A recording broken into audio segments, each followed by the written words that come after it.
তোমাদেরকে আগের ভিডিওতে বলেছিলাম না যে একটা গল্প শেয়ার করব।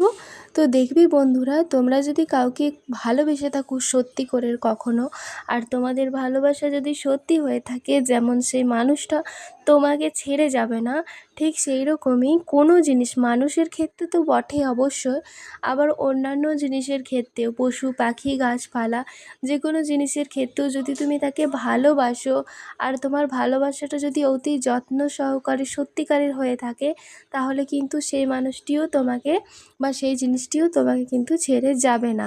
বলে না সত্যিকারের ভালোবাসা বারবার ফিরে আসে, তো আমার জীবনেও কিন্তু সেম একই ঘটনাই ঘটেছে।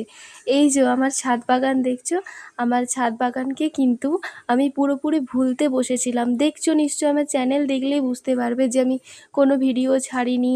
তারপরে ছাদ বাগান থেকে অনেকটাই দূরে চলে গিয়েছিলাম। কেন জানো বন্ধুরা? কারণ তোমরা হয়তো জানো না যে আমি বিএড করছি, মানে পাশাপাশি পড়াশোনাও করছি, প্লাস আমি একটা চ্যানেলে এইসব গাছের ভিডিও ছাড়ি আর গাছের যত্নও নিই। কিন্তু এতটাই মানে বিএডের চাপ ছিল, যারা বিএড করো তারা তো জানবেই, মানে প্রচুর লিখতে হয়।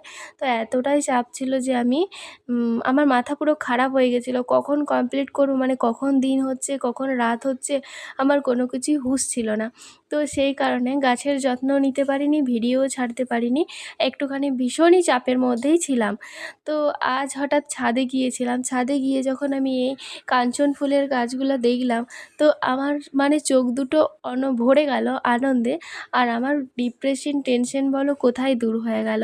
আমি আবার নতুন করে গাছের যত্ন নেওয়া শুরু করলাম, আর গাছগুলোকে ভালোবাসা দিতে শুরু করলাম। কথায় বলে না যে কাউকে যদি ভালোবেসে দেখো মানে সে ফিরে আসবেই। তো আমার গাছগুলো আবার আমাকে টেনেছে তাদের কাছে, আর দ্বিগুণভাবে টেনেছে। আমি গাছগুলোকে ভুলতেও পারিনি, ছাড়তেও পারিনি। তো ভালো লাগছে যে আমার যত্ন ছাড়াই গাছগুলো এইভাবে বড় হয়ে উঠছে।